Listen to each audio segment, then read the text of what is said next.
जो कथा भागवत में भगवान के विषय में बताया जाता है। मैंने कहा वे झूठ बोलते हैं। अगर कोई इंसान बीमार होता है तो कहां जाएगा बोलो? राम मंदिर जाओगे या अस्पताल जाओगे? कहते हैं गाय का गोबर खाने से कैंसर ठीक होता है, तो बताओ भक्तों, इलाज के लिए विदेश क्यों जाते हो? समझो जरा। ये सब हम लोगों को भगवान के नाम पर गुमराह कर रखा है। और जब यही लोग कहते हैं धन दौलत त्याग कर भगवान की शरण में आ जाओ, और खुद कहीं पर भागवत कहने जाते हैं, लाखों रुपये लेते हैं।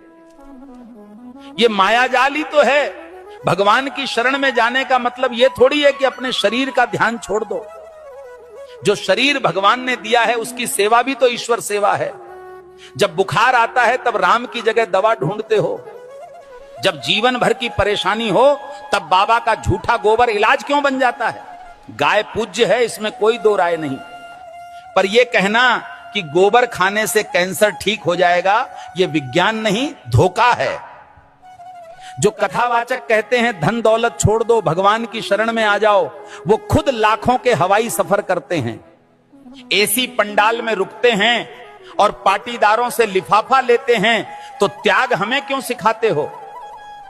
तपस्या की राह हमें क्यों दिखाते हो, जब खुद तुमने उसका कोई अनुसरण नहीं किया? भगवान के नाम पर डर बेचकर जो अपने महल खड़े करते हैं वो संत नहीं, व्यापारी हैं। सच्ची भक्ति वो है जो आंखें खोलती है, ना कि आंखें बंद करवाती है। और आखिर में बात सीधी सी है, भगवान अंधविश्वास से नहीं, सच सेवा और विज्ञान से मिलते हैं। सीताराम सीताराम। भविष्य मालिका कहती है जब पाप बढ़ेगा तो समय न्याय करेगा और धर्म की असली परीक्षा शुरू होगी। 2032 से सत्य युग का आरंभ होगा, लेकिन उससे पहले पूरी धरती हिलेगी। प्यारे भक्तों, 2 सूरज दिखेंगे आकाश में, पर उनमें से एक सूरज नहीं, विनाश का दूत होगा। बंगाल की खाड़ी में गिरेगा अग्निपिंड और समंदर उठकर धरती को लील जाएगा। 7 रात तक सूरज नहीं उगेगा, चांद नहीं दिखेगा, बस अंधकार होगा और भय। जिसे तुम प्राकृतिक आपदा कहोगे, तीसरा विश्व युद्ध दस्तक दे चुका है। शब्द नहीं अब शस्त्र बोलेंगे। भारत पर हमला होगा, परंतु धर्म की धरती कभी झुकेगी नहीं, क्योंकि भगवान कल्कि का अवतार होगा। जो शरण में आएगा बच जाएगा, जो अभिमान में रहेगा मिट जाएगा। प्यारे भक्तों, भविष्य मालिका चेतावनी नहीं, ये वक्त की आवाज है। जो सुन लेगा वही कल को देख पाएगा। धर्म अब उपदेश से नहीं बचेगा, धर्म बचेगा तो तुम्हारे कर्म और श्रद्धा से। जो अब भी सो रहे हैं, समय उन्हें जगाएगा नहीं, बल्कि बहा देगा इतिहास की धूल में। अब भी समय है भक्तों, या तो धर्म के साथ खड़े हो जाओ या अधर्म के साथ डूब जाओ। कल सऊदी अरब में आयोजित मेरे सत्संग के दौरान एक भक्त ने मुझसे एक दुखद प्रश्न किया। भक्त ने प्रश्न किया, गुरुजी, क्या राखी बांधने से बड़ी बात यह नहीं कि हर औरत को बहन समझा जाए? अरे मूर्खों, राखी के धागे पर इज्जत की एक्टिंग करते हो और बाकी दिन उसी इज्जत को आंखों से नोचते हो।